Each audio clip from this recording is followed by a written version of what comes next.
নমস্কাৰ সকলোকে পুনৰবাৰ মোৰ চেনেললৈ স্বাগতম জনাই লৈ আহিছোঁ আজিৰ দিনটো ৰাশিফল। আজি হৈছে ৩ মাৰ্চ ২০২৫ অসমীয়া ১৯ ফাগুন সোমবাৰ। আজি সূৰ্যোদয় সময় পুৱা ৫:৩৩ আৰু সূৰ্যাস্ত সময় ৫:১২। আজি হৈছে চতুৰ্থী তিথি আৰু শুক্লপক্ষ। আজিৰ দিনটোৰ প্ৰথম ৰাশি হ'ল মেষ ৰাশি। কৰ্মক্ষেত্ৰত আপোনাৰ ঊৰ্ধ্বতম বিষয়াৰ পৰা উৎকৃষ্ট সহায় লাভ কৰিব। আপোনাৰ সিদ্ধান্তৰ শলাগ লোৱা হ'ব। আপোনাৰ সন্মুখত আপোনাৰ বিৰোধীসকল দুৰ্বল হৈ পৰিব। আপুনি হয়তো ধৰ্মীয় কাম কাজৰ প্ৰতি বহুত আগ্ৰহ প্ৰকাশ কৰিব পাৰে।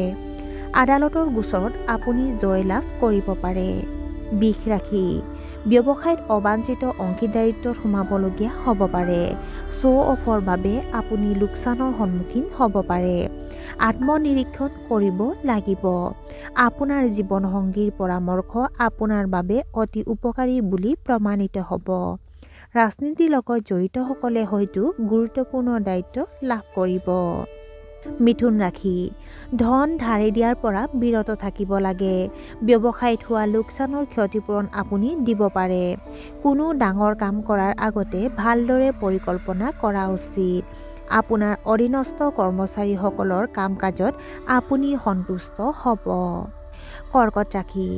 অতি আত্মবিশ্বাসৰ বাবে আপোনাৰ কাম নষ্ট হ'ব পাৰে। আপুনি আশা কৰা ধৰণে ব্যৱসায়ত ফলাফল লাভ কৰাত অসুবিধাৰ সন্মুখীন হ'ব। জীৱনসংগীৰ স্বাস্থ্যৰ যত্ন লওক। আপুনি হয়তো টকাৰ কথাত চিন্তিত হ'ব।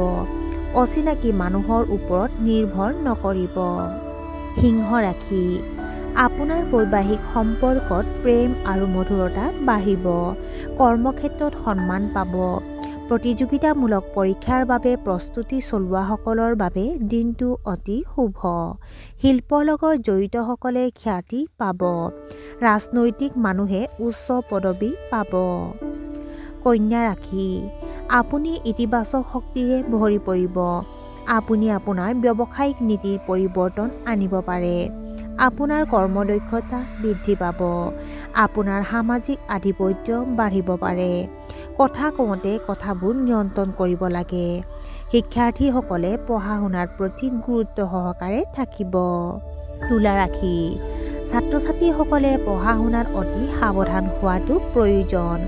ভাৰসাম্যহীন খাদ্যৰ বাবে গেষ্ট্ৰিক সমস্যা হ'ব পাৰে। চুপিৰিয়ৰসকলে আপোনাৰ ওপৰত কামৰ চাপ বৃদ্ধি কৰিব পাৰে। কিন্তু আপুনি আপোনাৰ কামবোৰ চতুৰতাৰে সম্পন্ন কৰিব। আইনী বিবাদ সমাধানৰ সুযোগ পাব। বৃশ্চিক ৰাশি। মাতৃৰ স্বাস্থ্যৰ প্ৰতি আপুনি চিন্তিত হ'ব। গাঁঠিৰ বিষৰ সন্দৰ্ভত আপোনাৰ কিছু সমস্যা হ'ব পাৰে।